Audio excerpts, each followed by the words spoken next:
Imagine being 12 years old and waking up to discover that tonight could be your last at home. Kuundi warriors came without warning. No drums, no sirens, no mercy. Under the cover of darkness, within minutes, homes would burn, families would scatter. Koya village night was alive with simple joy and laughters around cooking fire. Stories were told under the stars, and children never wanted to leave their games.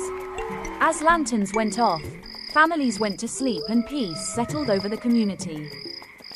The village was settling into sleep when the first warning arrived. Not a drum, not a shout, just the distant glow of torches moving through the darkness. House by house, fear spread faster than fire. Families looked from their windows.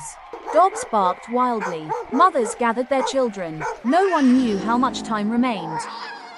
Meanwhile, Amina and her mother hurriedly prepare to leave the village. Outside, shouting grows louder and danger creeps closer. As fear grips her heart, Amina realizes that leaving tonight may be her family's only chance to survive. Under the cover of darkness, they slip out of their home in silence, moving carefully between shadows, and they run into the forest. Just moments after Amina and her family disappear into the dark forest, the warriors reach their home. One of the warriors spots a flickering light moving between the trees at a distance in the forest. The warriors began to go after Amina and her family. Their escape was no longer a secret, they were now being hunted. Hidden behind the trunk of a giant tree, the warriors searched the darkness around them.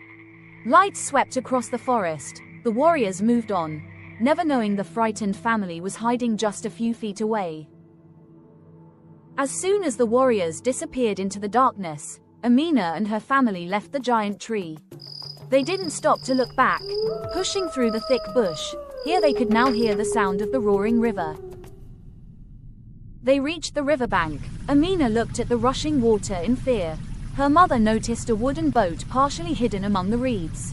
The sounds of the pursuing warriors echoed through the forest behind them. Amina's mother quickly spotted a long wooden pole lying near the riverbank. Grabbing it with both hands, she stretched as far as she could toward the small boat drifting near the opposite edge of the river. She pulled it closer and closer until it finally reached the shore. Limbed aboard, the moment they pushed away from the bank, the powerful current seized the boat. Amina held her brother tightly, her heart racing, while her mother struggled to keep them steady against the harsh river's force. Just as the boat disappeared into the darkness, one of the warriors burst through the trees and reached the riverbank. The warrior's eyes followed the boat drifting farther down the raging river. They were already beyond his reach. Behind him, their village burned. Ahead of them, an uncertain future waited. But one thing was certain: Amina and her family had escaped. A long and frightening journey. The boat drifted peacefully beneath the moonlit sky. Exhausted, they rested quietly in the boat. As the sun rose, they reached the riverside safe and the terrible night was over.